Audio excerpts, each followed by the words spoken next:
First of all, I never really knew her. Oh, no, answer my Through a question. mutual friend. You Yeah. slept with her, right? Yes. Did you use protection? No. Well, you know her now. You've petitioned the court for a lie detector test and a paternity test, but you claim to know who his real daddy is. Yes, Your Honor. I had to pay for every little bit of the expenses, all the diapers, all the wipes, every single piece of clothing he needed. She seemed easy. We had sex the first day. Last year I got a substantial amount and I spent every dime on him. I didn't spend one dime on myself. Money into a crib. He might have put money into the little things he needed then, but he didn't do anything else after that. Miss Luz, were you sleeping with other men when you were sleeping with Mr. Zuniga? No, not one. I did sleep with a few men after him, but I was only sleeping with him when we were together. I do a lot of sports. I've had a lot of sports-related injuries. I think that might have something to do with it. While I was at work, I asked her what she used to do. And she used to tell me she was going to her brother figure house and getting her moped fixed. There's this one instance where this lady came up to me and she told me that while I was with her, she was cheating on me the whole time with her husband. And he looks just like the father. Red hair and blue eyes. The courtroom of Judge Lauren Lake becomes a place where human emotions, legal boundaries, and the uncomfortable weight of truth overlap in a way that makes everyone question the relationship between law and justice. The people who enter her courtroom rarely expect that the truth will come at a cost, yet case after case proves the same lesson. Truth changes everything. That message echoes through every mother, every father, every witness, and every child whose story finds its way into the courtroom, especially stories involving the powerful impact of a DNA test. What begins as a simple hearing quickly transforms into a study of relationships torn apart by doubt, betrayal, absence, and unresolved mistakes. Women enter with stacks of receipts, timelines, and memories of raising children alone. Men walk in with denial, fear, and the belief that they have been deceived. And above them stands Judge Lauren Lake, determined to restore structure, order, and clarity in situations where chaos has lived for far too long. In this description, the courtroom atmosphere is heavy with the tension that naturally rises when the evidence stage in divorce cases intersects with personal confessions, accusations, and unresolved emotional wounds. Even before the results of any test are revealed, Judge Lake's presence reminds everyone that this is not just about arguments, it is about accountability. The families involved often bring with them months or even years of confusion, making this courtroom one of the last places where they hope the truth can finally break through. This is a courtroom where people speak of decisions they regret, especially decisions involving trust in the wrong partners or taking a DNA test that they once avoided but now desperately need. Some regret not taking it sooner. Others regret the chain reaction that started once they requested it. Many have learned, painfully, that when a DNA test becomes part of a relationship, the emotional landscape changes forever. These are the kinds of regrets people share, echoing stories often discussed on Truth Changes Everything podcast episodes, where personal narratives reveal the cost of uncovering buried truths. Judge Lauren Lake listens to each detail, reminding everyone that her courtroom is not a space for playing emotional games. It is a place grounded in law. Her approach, often discussed in legal commentary such as the Game Changing Attorney podcast, emphasizes how law and justice do not always align perfectly, but she pushes hard to make them meet whenever a child's future is at stake. Her firm tone shows that she is not just overseeing legal documents, she is confronting the deeper moral questions at the heart of every case. Some parents arrive insisting they already know the truth and believe there is no need for testing. Others demand the test because they believe they have been misled. In some cases, The mother insists the father abandon the child even after starting out as a supportive partner. In others, the man believes he was set up, manipulated, or dragged into responsibilities that weren't his. The arguments grow intense, and Judge Lake cuts through the noise by focusing on the evidence, the timelines, and the emotional consistency, or inconsistency, of each party's statements. Witnesses are brought in. Sometimes it is a parent, a friend, or a new partner who arrives to support one side. Their testimonies add layers of complexity, similar to the stories often shared in Celebrate Recovery testimonies, where individuals admit the difficult truths of their actions and the consequences that follow.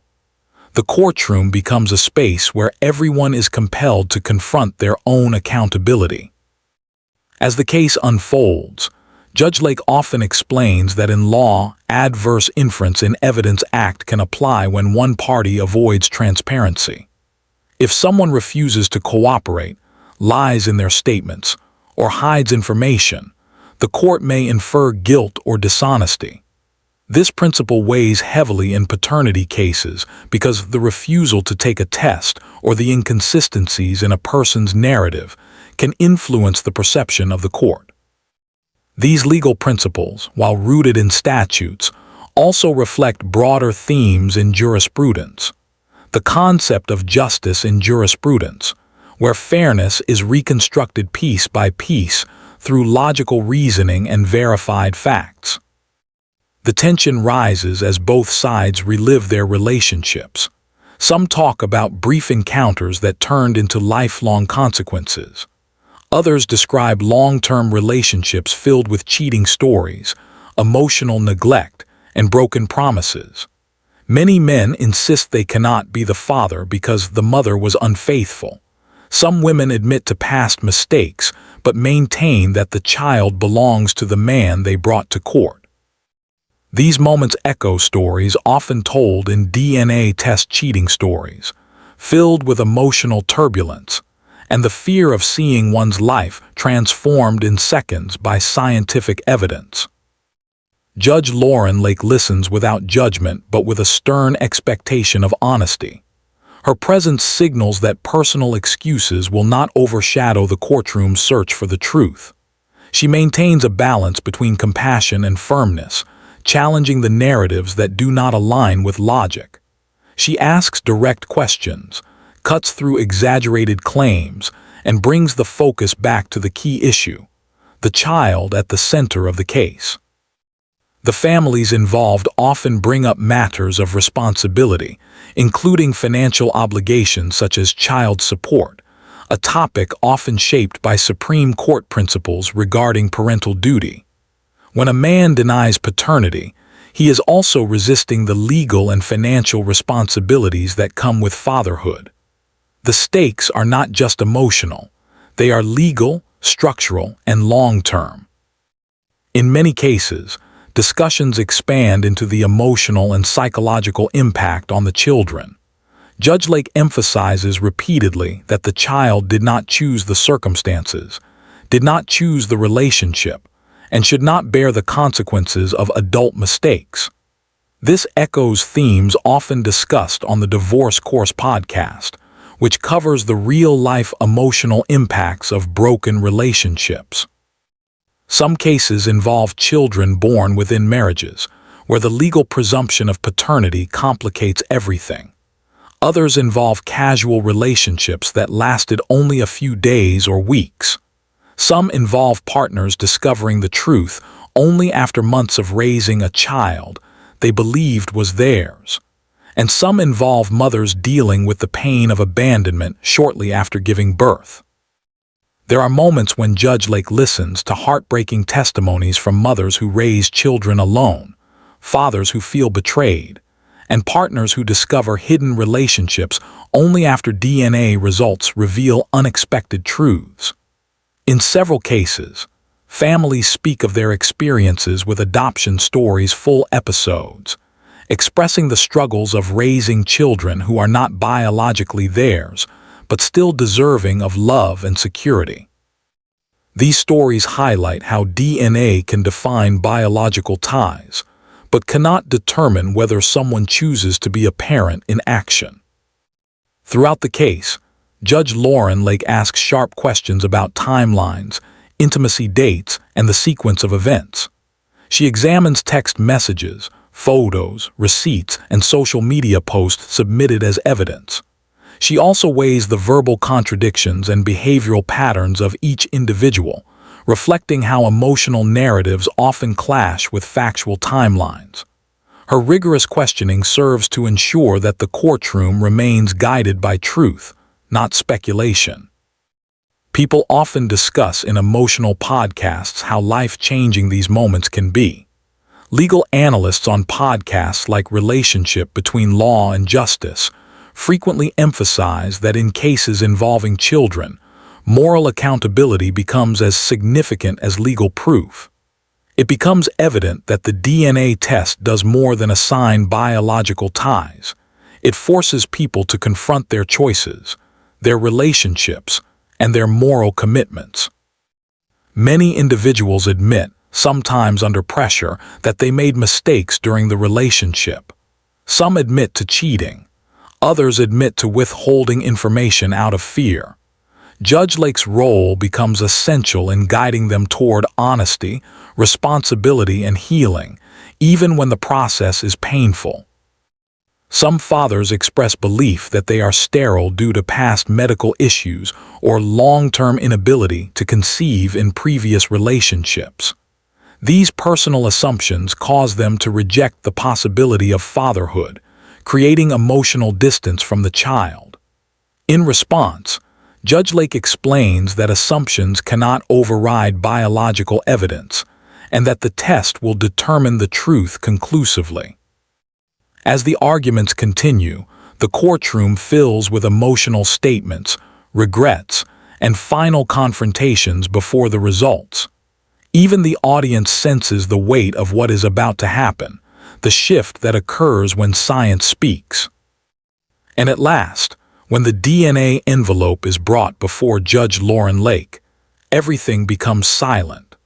The moment feels suspended in time because everyone knows that the answer inside will determine not only legal obligations, but the future emotional landscape of everyone involved. As the courtroom awaits the DNA results, the emotional temperature rises. Judge Lauren Lake always says that the DNA envelope is not just a document, it is a door. Behind that door lies either relief or devastation, clarity or conflict, unity or permanent separation. Every person standing before her knows that once the door is opened, there is no going back. The truth, whether wanted or feared, will reshape their lives.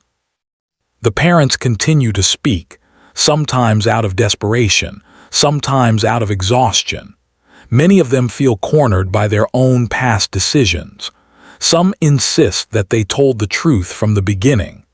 Others realize too late that honesty would have saved them from the spiral of complications that brought them into court.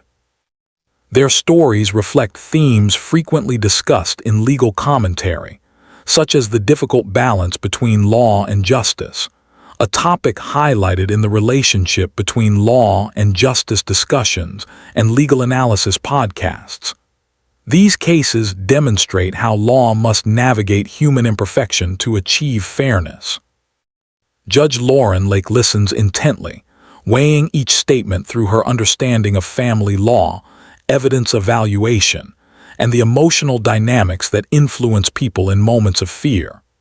Her courtroom becomes a space where logic and empathy merge, where she demands truth but recognizes the fragile humanity behind each testimony. She reminds each person that this is not just a legal battle. This is about a child whose identity hangs in the balance. In several cases, parents express feelings similar to those shared in Celebrate Recovery testimonies, describing the emotional weight of guilt, abandonment, and attempts at healing. These emotional parallels underscore the point that many people entering Judge Lake's courtroom are not only seeking legal solutions, but also a chance to recover from the pain of past choices.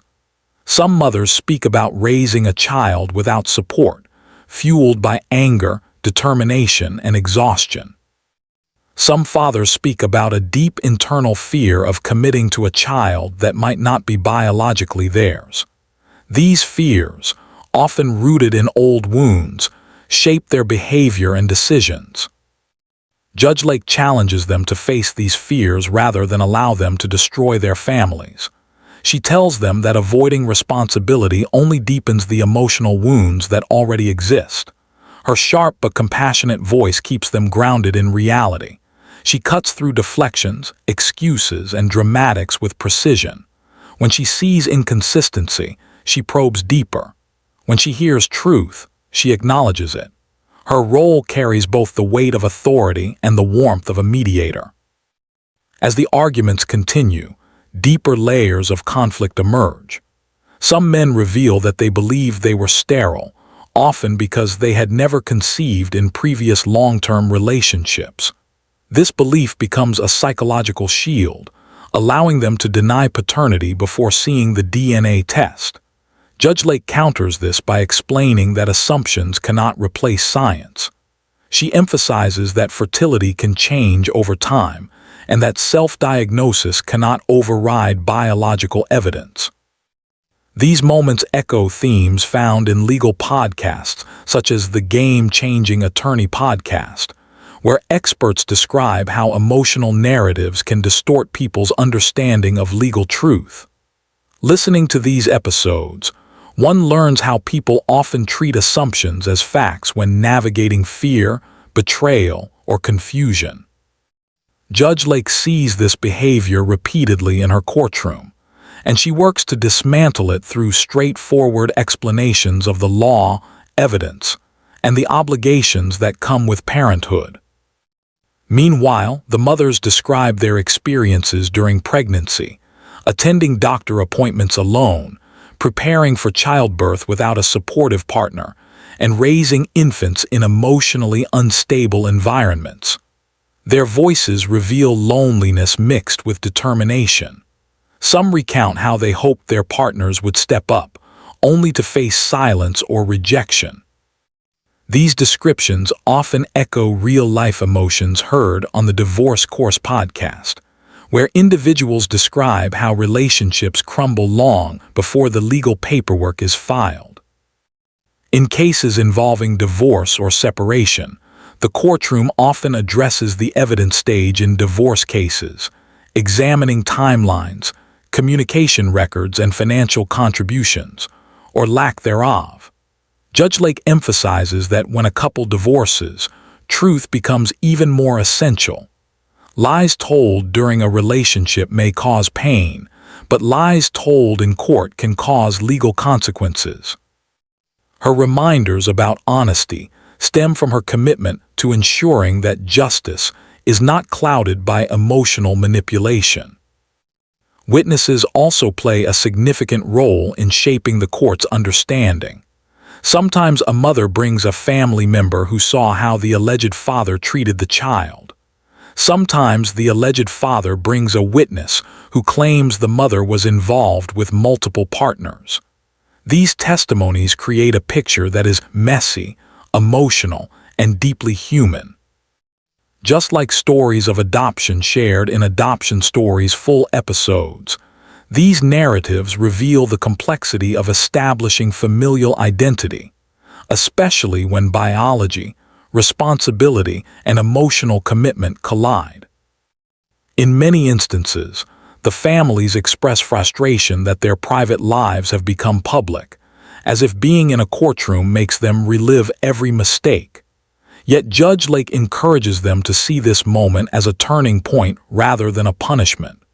She tells them that confronting the truth is often painful, but necessary, especially for the child who did not choose any of this.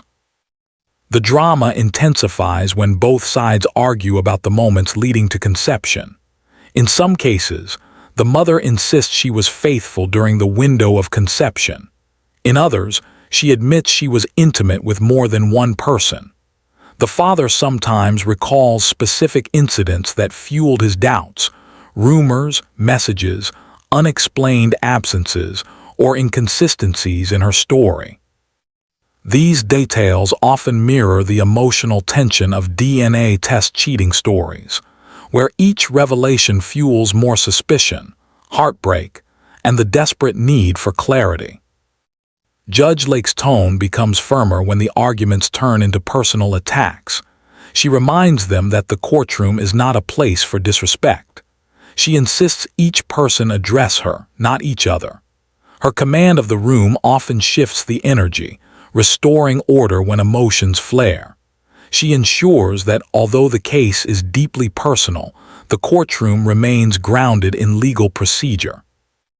As both sides desperately cling to their version of events, Judge Lake reiterates that the DNA test is the only unbiased voice in the room. Human emotions can mislead, but scientific evidence cannot.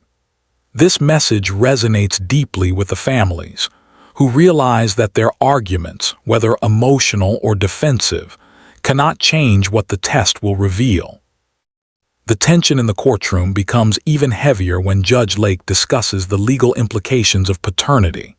She explains that if a man is confirmed to be the father, he will be legally required to provide child support, a responsibility reinforced by Supreme Court decisions ensuring the child's right to financial care. She also emphasizes that being a father is more than a financial obligation. It is emotional involvement, guidance, stability, and presence. On the other hand, if the test proves he is not the father, the emotional shock can be equally devastating. Some men feel relief, others feel heartbreak, especially if they had formed bonds with the child. Some women break down, realizing that their greatest fear has come true, that the man they believed or hoped was the father is not biologically connected after all.